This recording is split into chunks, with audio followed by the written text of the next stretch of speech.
ассалому алейкум бинандаҳои гиромӣ, нашри навбатии барномаи иттилоъоти ахборро мустақиман аз телевизиони Тоҷикистон манзуратон менамоем. Президенти ҷумҳурии Тоҷикистон пешвои миллат муҳтарам Эмомалӣ Раҳмон барои анҷом додани боздиди расмӣ ва иштирок дар конфронси байналмилалии сатҳи баланд, тақвияти ҳамкории байналмилалӣ дар самти мубориза бо терроризм ва эҷоди механизмҳои самараноки сарҳадӣ марҳилаи кувайтии раванди душанбе дар давлати Кувайт қарор доранд. 3 ноябр дар доираи сафари расмӣ пешвои миллат муҳтарам Эмомалӣ Раҳмон бо амири давлати Кувайт шайх Мишъал ал-Аҳмад ал-Ҷобир аз-Сабоҳ ва валиаҳди давлати Кувайт шайх Сабоҳ ал-Холид ал-Ҳамад ал-Муборак аз-Сабоҳ мулоқот анҷом доданд. Дар доираи мулоқоту музокироти сатҳи олӣ 9 санади нави ҳамкорӣ ба имзо расонида шуд. гузориши ҳамкоронамон.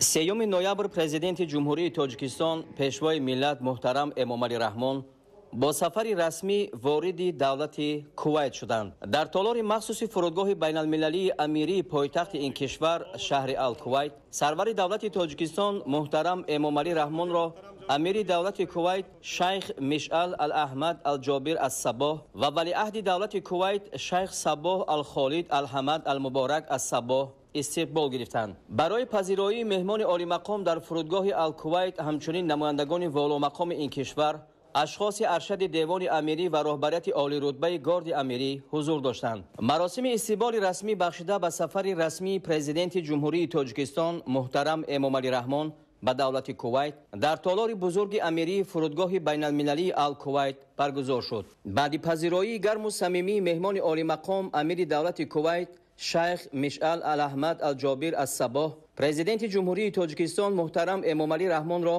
ба болои шоҳсуфаи ифтихорӣ даъват намуданд. ба ин муносибат дар толор ҷузъҳои горди фахрӣ ва оркестри асбобҳои нафасии амирӣ ва ҳайатҳои расмии ду ҷониб саф оростанд ва сурудҳои миллии ду кишвари дӯст садо дод. сипас фармондеҳи горди фахрии амирӣ ба президенти ҷумҳурии Тоҷикистон муҳтарам Эмомалӣ Раҳмон гузориш дод.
الشرف ثابت.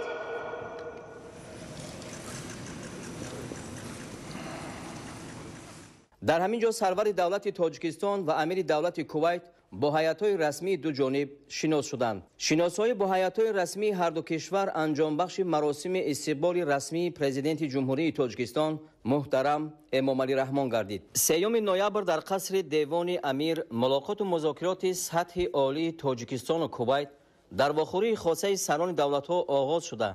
با اشتراک هیئت‌های رسمی دو کشور ادامه یافت. رهبر دولت ما محترم امامعلی رحمان نخست برای دعوت جهت انجام دادن سفر رسمی، اشتراک در کنفرانس سطح بلند و برای استقبال برادرانه و مهمان نوازی صمیمی به امیر دولت کویت شیخ مشعل الاحمد الجابر از صباح عرض سپاس نمودند. ما دولت کویت را شریک با اعتماد خود در منطقه و جهان می‌دانیم و آماده ایم که برای تحکیم میانبرده مناسبت‌ها با آن تدبیرهای مشترکی عملی اندیشیم. اظهار داشتند پرزیدنت کشور محترم امامعلی رحمان. جانب‌ها از سطح و محتوای امروزه مناسبت‌های دو کشور اظهار قناعتمندی نمودند. ضمن صحبت توجه زیاد به توسعه همکاری اقتصادی و تجارتی و سرمایه‌گذاری ظاهر گردید. در این رابطه بیشتر فعال نمودن کمیسیون مشترک میان حکومتی، تأسیس دادن شورای صاحبکاران دو کشور و فوند مشترک سرمایه‌گذاری ضرور شمرده شد. برگزاری انجمن‌های صاحبکاران و نمایشگاه‌های مال و محصولات نیز به نفع دو کشور دانسته شد. به دولت کویت برای سهمگذاری فوند کویتی عاید به رشد در مبلغ‌گذاری لایحه‌های مهم تاجیکستان در سمت‌های راهسازی، انرژتیک و آبرسانی اظهار سپاس کرده شد. جلب سرمایه کویتی به تطبیق لایحه‌های مشترک در ساحه‌های صنعت سبک، خوراکواری، متالورژی، کشاورزی و داروسازی از موضوعات دیگری صحبت بود. جانب‌ها برای توسعه همکاری در ساحه‌های مختلف فرهنگی و بشری نیز اظهار هوسمندی نمودند. گسترش همکاری در ساحه‌های سیاحی و علم و معارف، تندرستی از سمت‌های آینده‌دار مناسبت‌های دو کشور عنوان گردید. ضمن بررسی مسائل اجتماعی امیر دولت کویت از جمله اظهار داشتند که از سیاست با ثمر سرور دولت تاجیکستان محترم امامعلی رحمان برای دستگیری بانوان و بلندبرداشتن مقام آنها در جامعه با خبرند و آنها نیز در کویت همین سیاست را پیش گرفتند و از میان خانمان چندین نفر را به وظیفه‌های راهبری در امور دولتی تعیین نمودند. با امضا رسیدن یادداشت تفاهم میان حکومت جمهوری تاجیکستان و حکومت دولت کویت عاید به تنظیم قوای کاری در بخش خصوصی در حاشیه مذاکرات امروزه برای جانب‌ها سودبخش نامیده شد. ضمن بررسی همکاری در دایره سازمان‌های بین‌المللی و منطقوی با دولت کویت برای دستگیری از اقدامات جهانی تاجیکستان در ساحه آب و اقلیم عرض سپاس کرده شد. اظهار امید کرده شد که کشور دوست از قبول قطعنامه سازمان ملل از روی پیشنهاد تاجیکستان عاید به 10 ساله صلح برای نسل‌های آینده هم جانبداری می‌کند. با نظرداشت خوف و تهدیدهای زمان معاصر به امن و ثبات، مسئله‌های مقاومت با تروریسم و افراطگرایی مورد توجه جدی قرار داشت. در انتهای ملاقات و مذاکرات سطح عالی، پرزیدنت کشور محترم امامعلی رحمان از امیر دولت کویت دعوت نمودند که در وقتی برایشان مناسب به تاجیکستان با سفر رسمی تشریف بیارند. 3 نوامبر در شهر الکویت پرزیدنت جمهوری تاجیکستان پیشوای ملت محترم امامعلی رحمان با ولیعهد دولت کویت شیخ صباح الخالد الحمد المبارک از صباح ملاقات نمودند. در واخور مجموعه مسائل مناسبت‌های دو جانبه و بسیار جانبه بررسی شد.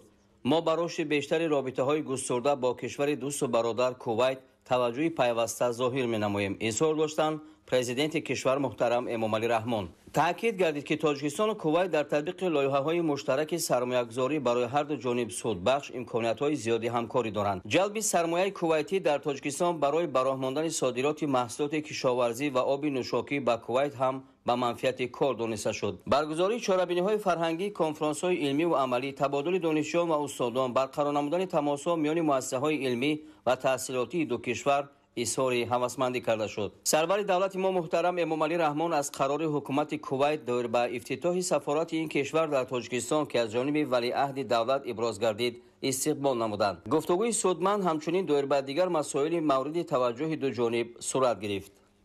پس از انجام ملاقات و مذاکرات سطح عالی در حضور پرزیدنت جمهوری تاجیکستان محترم امامعلی رحمان و ولیعهد دولت کویت شیخ صباح الخالد الحمد المبارک از صباح، مراسم امضای سندهای نو همکاری برگزار شد. برای تحکیم و توسعه مناسبت‌های همکاری در مجموع 9 سند نو همکاری به امضا رسید. از جمله 5 سند آن در حضور سران دولت‌ها و 4 تای دیگر در حاشیه سفر رسمی پرزیدنت جمهوری تاجیکستان به دولت کویت. یادداشت تفاهم میان حکومت جمهوری تاجیکستان و حکومت دولت کویت оид ба танзими қувваи корӣ дар бахши хусусӣ, ёддошти тафоҳуми ҳамкорӣ миёни вазорати корҳои хориҷии ҷумҳурии Тоҷикистон ва Академияи дипломатии вазорати корҳои хориҷии давлати Кувайт, ёддошти тафоҳум миёни ҳукумати ҷумҳурии Тоҷикистон ва ҳукумати давлати Кувайт оид ба ҳамкории тиҷоратӣ, ёддошти тафоҳум миёни ҳукумати ҷумҳурии Тоҷикистон ва ҳукумати давлати Кувайт оид ба ҳамкорӣ дар соҳаи саноат.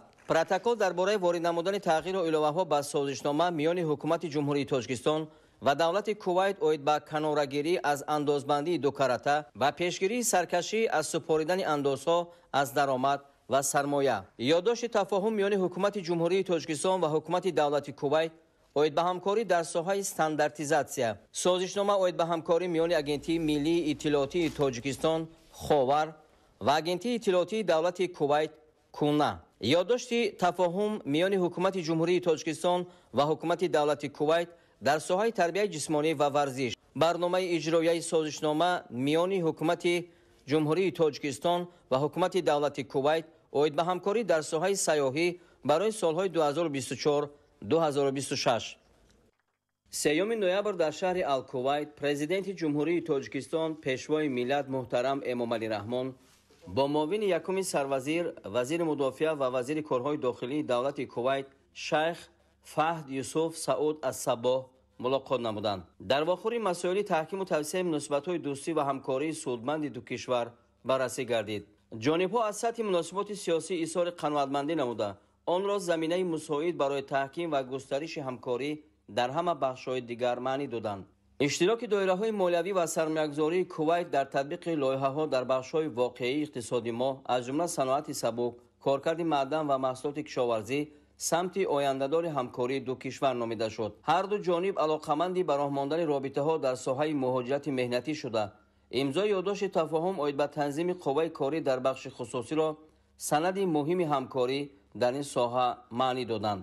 баргузории конфронси байналмилалии марҳилаи кувайтии раванди душанбе оид ба мубориза бо терроризм иқдоми муҳим дар самти таъмини амну субот арзёбӣ гардид. дар мубориза бо терроризму ифротгароӣ ва дигар хатарҳои ҷаҳони муосир ҳамчунин тақвияти ҳамкории дуҷонибаи Тоҷикистону Кувайт зарур шумурда шуд. 3 ноябр дар шаҳри Ал-Кувайт президенти ҷумҳурии Тоҷикистон пешвои миллат муҳтарам Эмомалӣ Раҳмон бо вазири корҳои хориҷии давлати Кувайт Абдуллоҳ Али Абдуллоҳ Солеҳ Ал-Яҳьё мулоқот намуданд. дар вохӯри ҳолати кунунӣ ва дурнамои муносибатҳои гуногунҷанбаи ду кишвар баррасӣ шуд. ба саҳми фонди кувайтии рушд дар татбиқи лоиҳаҳои давлатии сармоякгузории Тоҷикистон баҳои баланд дода шуд. таъкид гардид ки ҳамкории ду кишвар дар соҳаҳои фарҳанг ва илму маориф тавсея меёбад.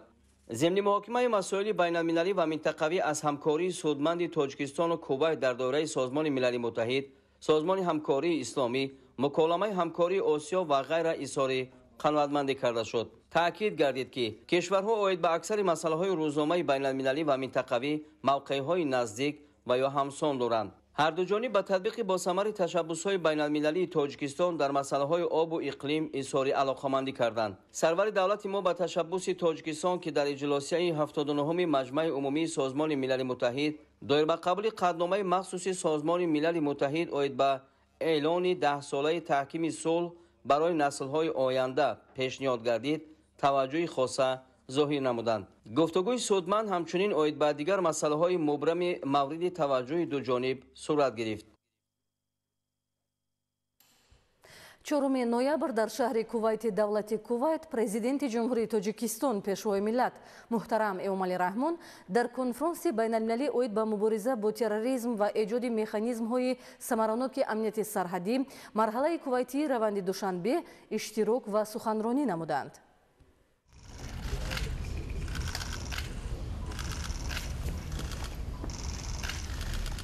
4 ноябр дар шаҳри Ал-Кувайти давлати Кувайт президенти ҷумҳурии Тоҷикистон пешвои миллат муҳтарам Эмомалӣ Раҳмон дар конфронси байналмилалӣ оид ба мубориза бо терроризм ва эҷоди механизмҳои самараноки амнияти сарҳадӣ марҳалаи кувайтии раванди душанбе иштирок ва суханронӣ намуданд. Муҳтарам шайх Сабоҳ Ал-Холид Ал-Ҳамад Ал-Муборак аз-Сабоҳ валиаҳди давлати Кувайт, муҳтарам роҳбанони ҳайатҳо, хонумҳо ва ҷанобон, در آغاز میخواستم به دولت کویت و دفتر ضد تروریستی سازمان ملل متحد همچنین دیگر شریکان بین المللی برای برگزاری این کنفرانس مهم بین المللی منتداری خود را اظهار نمایم.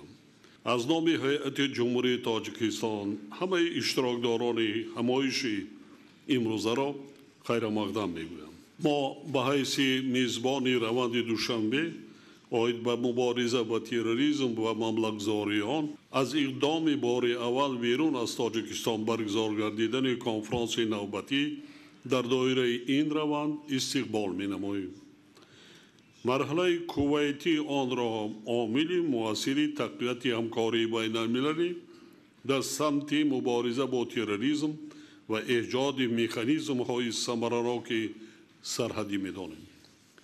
شریکی ما در این زمینه نمونه مسئولیت مشترک است که در شرایط امروزه گیوسیاسی برای مقاومت با تروریسم بسیار ضرور و بمورد است. کنفرانس امروزه به مقیاس و تأثیر روند دوشنبه در مبارزه با تروریسم و مبلغ‌گذاری آن توسعه بیشتر خواهد داشت. این همایش بیشبه با هم آهنگی و تقویت همکاری در سطح بین المللی علخصوص میان کشورها و منطقه آسیای مرکزی، گروه کشورهای عربی، افریقا و اساسیاسیون دولت‌های آسیای جنوب شرقی مساعدت می‌نماید.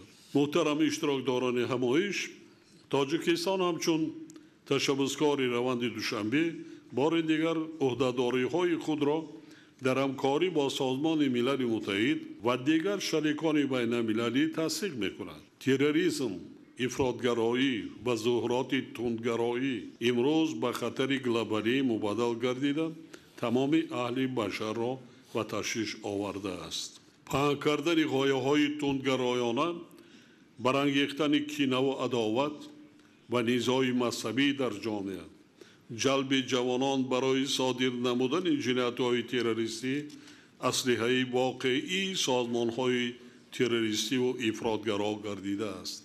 آنها ضمن تقویت فعالیت خود با استفاده از این وسیله‌ها می‌خواهند ساخت جمعیتی و سیاسی این یا آن کشور را با راه زورآوری تغییر دهند. این سازمان و گروه‌ها امروز ضمن راه اندازی هدف‌های ناپاک خود از امکانات تکنولوژی‌های اطلاعاتی پیشرفته نیز فراوان استفاده می‌برند. ضرور است که مسئولان و کارشناسان این موضوع را مورد توجه و اندیشیدن تدبیرهای مؤثر قرار دهند. برای پیشگیری از افراطگرایی خصوصا در بین جوانان ضرورت راه اندازی اقدام‌های مخصوص به میان آمده است. در این راستا برنامه‌های تعلیمی و لایحه‌های اجتماعی که از دستگیری امکانیت‌های اقتصادی برخوردارند و می‌توانند به کاهش دادن خطر افراطگرایی کمک کنند از ابزارهای مهم در این روند به شمار می‌روند. در برابر این بازآموزی در سمت فناوری‌های نو برای تحکیم اقتدار مقامات حفظی حقوق و خدمات اکتشافی توسط آموزش و دستگیری تکنیکی نقش بسیار مؤثر خواهد داشت. حاضرین گرامی، مشکلات امنیتی امروزه از ما نه تنها عزم و اراده قوی بلکه قابلیت همکاری در سطح جهانی را نیز تقاضا می‌کند. تنها توسط همکاری وسیع و هم آهنگ شده بین المللی ما می‌توانیم در مبارزه با تروریسم و تهدیدهای آن موفق باشیم. وسعت پیدا کردن تروریسم، افراطگرایی، جنایت‌های متشکل فراملی، قاچاق مواد مخدر و جنایت‌های کیبری چون پیشتر به امنیت بین المللی تهدید می‌کند. وابسته به این ما را ضرور است که در برابر مبارزه با این تهدیدها اینچنین هم آهنگی تدبیرهایمان را جهت تحکیم صلح و ثبات و امنیت تقویت بخشیم. در این راستا تبادل اطلاعات و تجربه پیشرفته نقش مهم خواهد داشت. تقویت هماهنگی عملیات در سطح منطقوی و جهانی، ایجاد مکانیزم‌های با اعتماد واکنش فوری با خوف و تهدیدهای امنیتی و مبارزه مشترک با آنها مساعدت خواهد کرد. و این منظور تاجیکستان جانبدار قبول کنونسیا اوید به مبارزه بر ضد تروریسم بین المللی میباشد. ضرور میدانیم که روند مذاکرات در این خصوص هرچه زودتر به اتمام رسد. دوستان گرامی، گروه‌های تروریستی جهت عبور سرحدات و فراگیر ساختن فعالیت تخریبکارانه خود منتظم تلاش می‌ورزند. برای تاجیکستان تامین نمودن حفظ با اعتماد سرحدی دولتی و دریافت امکانیت‌ها جهت تقویت بعد آن بسیار مهم میباشد.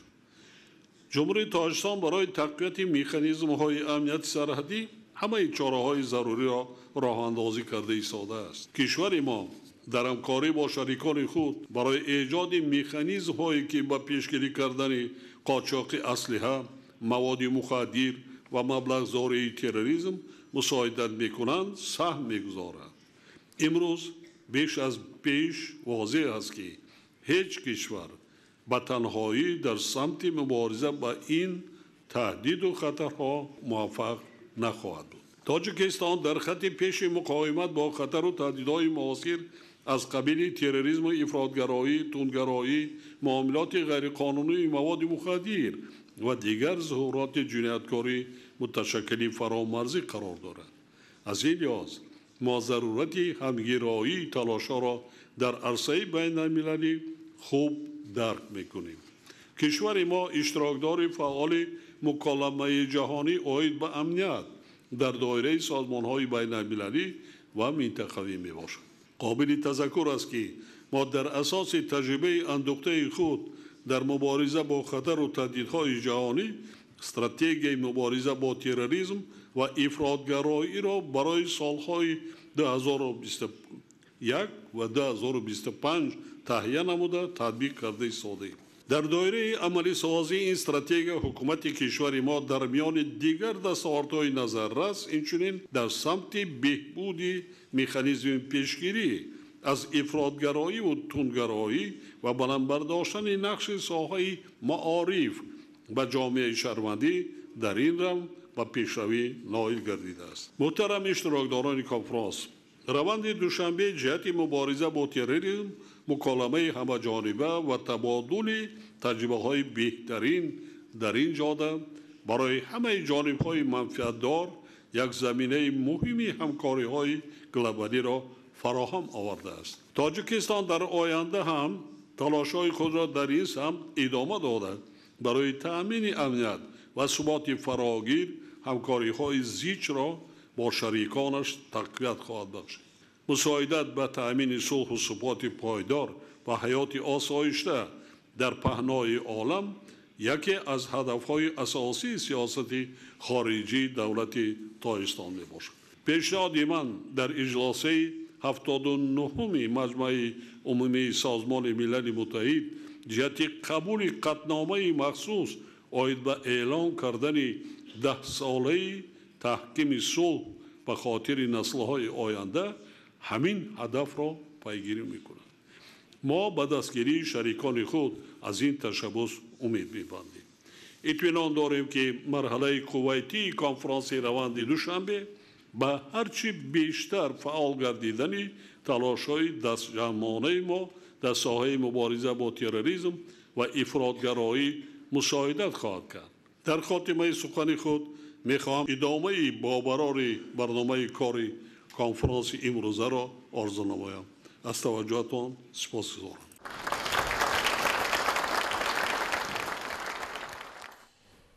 چهارم نوامبر در شهر کویت پرزیدنت جمهوری تاجیکستان پیشوای ملت محترم امامعلی رحمون با دیرکتور گنرالی فوند کویتی رشد ولید البحر ملاقات نمودند. 4 نوامبر در شهر الکویت پرزیدنت جمهوری تاجیکستان پیشوای ملت محترم امامعلی رحمون با دیرکتور گنرالی فوند کویتی رشد ولید البحر ملاقات نمودند. در واخوری مسائل همکاری جمهوری تاجیکستان با فوند مذکور بررسی شد. توسعه همکاری تاجیکستان و فوند کویتی رشد در مبلغ‌گذاری لایحه‌های مهم زیربنایی از جمله ساختمان راههای ماشینگرد، انشاءات بخش انرژتیکا و آبیاری از موضوعهای مهمی ملاقات بود. در رابطه با این راهبرت دولت کویت برای اقدام جدا نمودن 100 میلیون دلار آمریکایی برای تطبیق لایحه نیروگاه راهان عرض سپاس و قدردانی کرده شد. جلب وسیع فوند به مبلغ‌گذاری لایحه‌های اجتماعی و اقتصادی کشور ما از جمله در بخش‌های تندرستی و معارف موافق مقصد دانسته شد. اوید با دیگر مسائل مورد توجه نیز گفتگوی سودمند صورت گرفت. 4 ноябр дар шаҳри Кувайт президенти ҷумҳурии Тоҷикистон пешвои миллат муҳтарам Эмомалӣ Раҳмон дар ҳошияи конфронси байналмилалии сатҳи баланд тақвияти ҳамкории байналмилалӣ дар самти мубориза бо терроризм ва эҷоди механизмҳои самараноки амнияти сарҳадӣ марҳилаи кувайтии раванди душанбе бо муовини дабири кулли Созмони Милали Муттаҳид Владимир Воронков мулоқот намуданд. 4 ноябр дар шаҳри Ал-Кувайт президенти ҷумҳурии Тоҷикистон пешвои миллат муҳтарам Эмомалӣ Раҳмон дар ҳошияи конфронси байналмилалии сатҳи баланд тақвияти ҳамкории байналмилалӣ дар самти мубориза бо терроризм ва эҷоди механизмҳои самараноки амнияти сарҳадӣ марҳилаи кувайтии раванди душанбе бо муовини дабири кулли Созмони Милали Муттаҳид Владимир Воронков мулоқот намуданд. дар вохӯри масоили ҳамкории самарабахши ҷумҳурии Тоҷикистон бо дафтари зидди террористии Созмони Милали Муттаҳид ҳамчунин ҷараёни кори конфронси зикргардида баррасӣ шуд. таваҷҷӯҳи зиёд ба афзоиши таҳдиду хатарҳо ба амну субот аз ҷумла терроризму экстремизм ва дигар ҷиноятҳои муташаккили фаромарзии вобаста ба ин зуҳурот зоҳир гардид. ҳарду ҷониб омодагии худро барои таҳкими ҳамкории байналмилалӣ ва минтақавӣ дар мубориза бо хатару таҳдидҳои мазкур изҳор доштанд.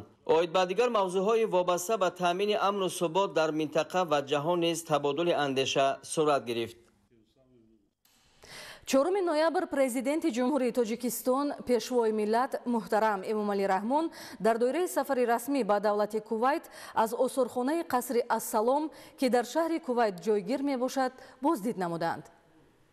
4 ноябр президенти ҷумҳурии Тоҷикистон пешвои миллат муҳтарам Эмомалӣ Раҳмон дар доираи сафари расмӣ ба давлати Кувайт аз осорхонаи қасри Ассалом ки дар минтақаи шувайхи шаҳри Ал-Кувайт воқеъ гардидааст боздид намуданд. ба меҳмони олимақом дар хусуси таърихи бунёди ин иншооти фарҳангию таърихӣ ки сохтмонаш соли 1960 ҳамчун қароргоҳи амир дар замони ҳукмронии собиқ амири Кувайт марҳум шайх Абдуллоҳ Ассалом Ас-Саббоҳ шурӯъ гардида буд иттилоъ дода шуд. аммо чанде пас дар соли 1961 пас аз эълон шудани соҳибистиқлолии кишвар бинобар зарурати бунёди қароргоҳи пазироии меҳмони расмии сатҳи олӣ ва баланд ба ангораи сохтмони қаср тағйирот ворид карда шуд. соли 2019 баъд аз ба анҷом расидани корҳои сохтмонӣ ва тармимӣ дар қаср осорхонаи таърихиву фарҳангӣ ҷойгир карда шуд ки бозгӯи марҳалаҳои замонии гуногуни таърихи 300-солаи Кувайт буда. дар он маҷмӯи нодири осорҳои таърихӣ ва нигораҳои мероси фарҳанги миллӣ ба маърази намоиш гузошта шудааст. осорхона бо технологияҳои муосири намоиш муҷаҳҳазонида шудааст ки имкони муаррифии таърихи Кувайтро ба таври навоварона медиҳанд. дар фарҷоми боздид аз осорхона сарвари давлат муҳтарам Эмомалӣ Раҳмон бо таманниёти шукуфоии бештари кишвари дӯст ва таҳкими муносибатҳои неки ду давлат дар китоби меҳмонони фахрӣ соядаст гузоштанд. 4 ноябр дар шаҳри Кувайт дар доираи сафари расмии президенти ҷумҳурии Тоҷикистон пешвои миллат муҳтарам Эмомалӣ Раҳмон форуми саноатӣ, сармоягузорӣ ва иқтисодии Тоҷикистону Кувайт баргузор гардид. дар форум имкониятҳои сармоягузорию иқтисодӣ, саноат ва имкониятҳои сайёҳии Тоҷикистони соҳибистиқлол муаррифӣ карда шуд. 4 ноябр дар шаҳри Кувайт дар доираи сафари расмии президенти ҷумҳурии Тоҷикистон пешвои миллат муҳтарам Эмомалӣ Раҳмон форуми саноатӣ, сармоягузорӣ ва иқтисодии Тоҷикистону Кувайт баргузор гардид. кори ҳамоишро раиси палатаи савдо ва саноати давлати Кувайт Эмад Оли Заид ифтитоҳ бахшиданд. дар форум имкониятҳои сармоягузории иқтисодӣ, саноат ва имкониятҳои сайёҳии Тоҷикистони соҳибистиқлол муаррифӣ карда шуд. таъкид гардид ки бо шарофати сиёсати хиратмандонаи роҳбарони ду кишвар президенти ҷумҳурии Тоҷикистон муҳтарам Эмомалӣ Раҳмон ва амири давлати Кувайт шайх Мишъал Ал-Аҳмад Ал-Ҷобир Ас-Сабоҳ муносибатҳои ду кишвар пайваста рушд карда ба сатҳи олӣ баромадааст. گفته شد که صرف نظر از شدت وضع جهانی امروزه و تاثیر بی‌واسطه عامل‌های منفی بیرونی به اقتصاد ملی در 20 سال آخر سرعت رشد اقتصاد ملی به حساب میانه 7.6% را تشکیل داده. سازمان‌های بین‌المللی مالیوی تاجیکستان را از روی سرعت میانه سالانه رشد اقتصادی همچون کشور دارای اقتصادی تیز رشدیابنده ارزیابی نمودند. 75% اهالی کشور قوه کاری جوانان و معلوماندار، اینچنین 98% انرژی استحصال شده را انرژی سبز تشکیل می‌دهد. اطلاع داده شد که تاجیکستان دارای فضای مساعد سرمایه‌گذاری بوده. در کشور انفراستراکچور و اقتدارهای زیاد برای سرمایه‌گذاری در ساحه‌های کلیدی از جمله انرژتیکا، کشاورزی، صنعت سبک، داروسازی، توریسم، رقم‌کنونی و ذهن صنعی موجودند. همچنین به یک قطار امتیازها و سبکی‌های اندازی و گمرکی برای سرمایه‌گذاران خارجی پیشنهاد شونده به خصوص در منطقه‌های آزاد اقتصادی اشاره گردیده تاکید شد که دستگیری همه‌جانبه سرمایه‌گذاران از طرف دولت یکی از افضلیت‌های اساسی سیاست اقتصادی تاجیکستان میباشد. وابسته به این به اشتراکداران لایحه‌های مشخص در ساحه‌های افضلیتناک اقتصادی ملی پیشنهاد گردیده. سرمایه‌گذاران کویتی برای سرمایه‌گذاری در بعضی آنها اظهار آمادگی نمودند. این اقدام به تحکیم همکاری‌های اقتصادی و جلب سرمایه خارجی به اقتصادیات کشور مساعدت خواهد کرد. در فورم مذکور همچنین نمایندگان شرکت‌های بزرگ کویتی و صاحبکاران و سرمایه‌گذاران اشتراک داشتند. بعد انجام فورم صنعتی سرمایه‌گذاری و اقتصادی تاجیکستان کویت در بینای پالاتای سودا و صنعت کویت اشتراکداران همایش از نمایشگاه محصولات صنعتی و ظرفیت و امکانات‌های سیاحی تاجیکستان دیدار نمودند. در نمایشگاه انواع زیادی محصولات صنعتی و ظرفیت و امکانات‌های سیاحی به معرض گذاشته شد. اشتراکداران با طبیعت زیبا و سبزپوش تاجیکستان، رسم و آیین و تاریخی بای و پرغناوت مردم صاحب تمدن و کهن‌بنیاد تاجیک مراغ ظاهر نمودند. میوه‌های شهدباری تر و تازه، خوشمیوه‌ها و عسل طبیعی که در تاجیکستان استحصال گردیده از لحاظ اکولوژی تازه و به سلامتی انسان فایده بخش است، پسند مهمانان گردید. در نمایشگاه هنرمندان هم فعالانه شرکت ورزیده در گوشه‌های علاهیده بهترین محصولات و مصنوعات هنرمندی را که برای ملت تاجیک از قدیم میراث مانده‌اند معرفی نمودند. در این زمینه نامگوی زیادی محصولات صنعتی تاجیکستان به نمایندگان دولتی و صاحبکاران و سرمایه‌گذاران کویتی معرفی گردید. از جمله کندنی‌های فایده‌ناک تاجیکستان خاصه انتراتسیت، طلا، آب نقره، لیتیوم، پلاتینیوم، مس، سرما، آلومینی، مرمر و محصولات از آنها تیار شونده به معرض گذاشته شدند. متال‌های رنگه و سنگ‌های قیمت‌بها توجه نمایندگان ساختارهای گوناگون دولت کویت را به خود جلب کردند. آب‌های تشنه‌شکن، محصولات کنسروگی و دیگر نامگوی محصولات صنعتی خوراکواری زینت‌بخش گوشه دیگری نمایشگاه بود. با مهمانان اطلاع داده شد که در جمهوری تاجیکستان با اقدام و تشبث پیشوای ملت محترم امومالی رحمان استراتژی رشد سیاحی برای دوره تا سال 2030 و برنامه دولتی در سمت هنرهای مردمی عمل می‌کند که این دو سند در رشد ساحه‌های سیاحی زمینه استوار گذاشته ایستاده است. طبیعت زیبای تاجیکستان، دریا و کوه‌ها و چشمه‌های شفابخش، باغ و گلگشت و دیگر امکانات و ظرفیت‌های سیاحی همچنین توسط مانیتور، کتاب و بوکلت و دیگر واسطه‌های ترغیباتی به چند زبان معرفی گردید. تشکیل نمودن چنین نمایشگاه با فراگیری امکانات صاحبکاری و سرمایه‌گذاری و ظرفیت‌های سیاحی در رشد همکاری دوجانبه بین دو کشور در سمت اقتصاد و تجارت زمینه می‌گذارد. 4 ноябр дар шаҳри Кувайт дар доираи сафари расмии президенти ҷумҳурии Тоҷикистон пешвои миллат муҳтарам Эмомалӣ Раҳмон муаррифии тарҷумаи арабии китоби академик Бобоҷон Ғафуров «Тоҷикон» баргузор шуд. Таърихшиносони кувайтӣ ба забони арабӣ тарҷума ва чоп шудани китоби «Тоҷикон»ро рӯйдоди муҳим дар густариши робитаҳои судманди илмиву фарҳангии Тоҷикистон бо Кувайт арзёбӣ намуданд. 4 ноябр дар шаҳри Кувайт дар доираи сафари расмии президенти ҷумҳурии Тоҷикистон пешвои миллат муҳтарам Эмомалӣ Раҳмон ба давлати Кувайт муаррифии тарҷумаи арабии китоби академик Бобоҷон Ғафуров «Тоҷикон» баргузор шуд. маросими муаррифии ин китоби арзишманди таърихӣ бо иштироки шумораи зиёди алоқамандони таъриху фарҳанги миллати бостонии тоҷик доир гардид. таъкид шуд ки китоби академик Бобоҷон Ғафуров «Тоҷикон» با تشبوس پرزیدنت جمهوری تاجیکستان محترم امامعلی رحمان به خاطر دسترسی همگان به این اثر نادر و آگاه بودن از تاریخ و تمدن خویش بازنشر گردیده کتاب روی میزی هر یک خاندان تاجیکستان گشته است. ترجمه عربی کتاب تاجیکان به عهده دانشمند و زباندان ابراهیم استانبولی واگذار بود و آن از جانب سفارت تاجیکستان در دولت کویت روی چاپ آمد. تاریخ شناسان کویتی با زبان عربی ترجمه و چاپ شدن کتاب تاجیکان را رویداد مهم در گسترش رابطه های سودمند علمی و فرهنگی تاجیکستان با کویت نامیدند. Мне очень приятно сообщить вам, что сегодня в Кувейте в рамках визита главного исторического визита многоуважаемого президента Эмомали Рахмона в Кувейт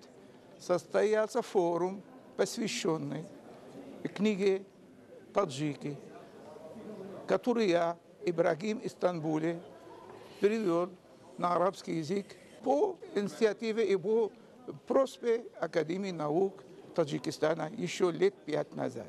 Но сегодня состоялась презентация второго издания этой книги, которая вышла недавно в Дамаске, и она, в общем, можно сказать, посвящена специально визиту лидера нации, многоуважаемого президента Таджикистана Эмомали Рахмона. Надо подчеркнуть, что книга, она просто вызвала восхищение, восторг среди и специалистов, и обычных читателей. Доктор исторический, он тоже такой исследователь, такой писатель и доктор исторических наук в Кувейтском университете. Он просто был в восторге от этой книги. Он мне выразил такую любовь, такое уважение и к этой книге, и к автору книги, прекрасному сыну таджикского народа, великому академику Бабаджану Гафурову. Он выразил такие добрые чувства и сказал, что это самая важная, главная книга по истории и вообще Средней Азии, и таджикского народа в частности. И что эта книга, которую очень хорошо поддержал сам президент Таджикистана Эмомали Рахмон. И поэтому он издал приказ, чтобы эта книга стала настольной книгой в Таджикистане. И он приказал, чтобы перевели книгу на все языки мира. И она переведена по просьбе и приказу президента уже на китайский, на французский, на английский, на персидский и на арабский, естественно, языки. Это великое дело. Это одно. Второе, надо подчеркнуть, что многоуважаемый президент Эмомали Рахмон, он все время постоянно поддерживает эту книгу, и он сделал ее доступной во всей, каждой семье в Таджикистане, бесплатно. И это очень такая идея. Ни в одной стране ни в одной другой стране такого не было. Не случилось, чтобы миллионы экземпляров такой великой, прекрасной книги, она раздалась бесплатно, издавалась и раздалась бесплатно каждой семье, чтобы она была прямо в каждом доме. Это на самом деле национальное достоинство.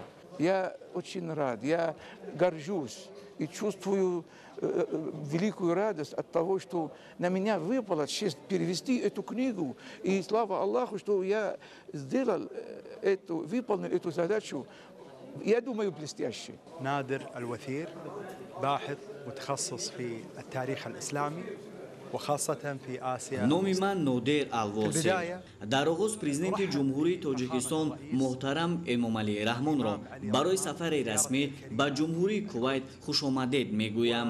ман ташаккур мегӯям ба ҳукумати ҷумҳурии тоҷикистон барои ин конференсе ки китоби таърихи тоҷикони академик бобоҷон ғафуров пешниҳод гардид ки он яке аз китобҳои қадимтарин ва миёнаи таърихи тоҷиконро фарогир аст. ин китоб аз ҷониби мутахассисон ва мактабдорони воломақоми араб бо забони арабӣ тарҷума шудааст ки хеле дар сатҳи олӣ ва баланд мебошад. мо мардуми араб ин қадар таърихи қадима, фарҳанги бостонӣ, осор, адабиёти бузурги миллати тоҷикро намедонистем ва инак аз ин китоби таърихӣ мо аз тамаддуну фарҳанги миллати бостонии тоҷик бохабар шудем. ба ҳамаи он бародароне ки чунин конференсҳоро баргузор менамоянд арзи ташаккур мекунам. аз шумо хело сипосгузор ҳастам. баромадкунандагон таъкид намуданд ки фарзандони фарзонаи тоҷикон дар ташаккул ва рушди тамаддуни инсонӣ дар минтақа ва кулли ҷаҳон нақши намоён гузоштаанд. дар маросими муаррифии китоби арабии тоҷикон иштирокдорон бештар дар бораи хусусиятҳои башардӯстии президенти ҷумҳурии тоҷикистон муҳтарам эмомалӣ раҳмон ва арҷгузории ӯ ба аҷдодони номдори мардуми тоҷик андешаронӣ карда ба нақши таърихии ин китоб баҳои баланд доданд. бинандаҳои азизу гиромӣ, ин буд барномаи иттилоотии ахбор. бароятон рӯзи хушу бо барорро таманно дорем. саломат бошед.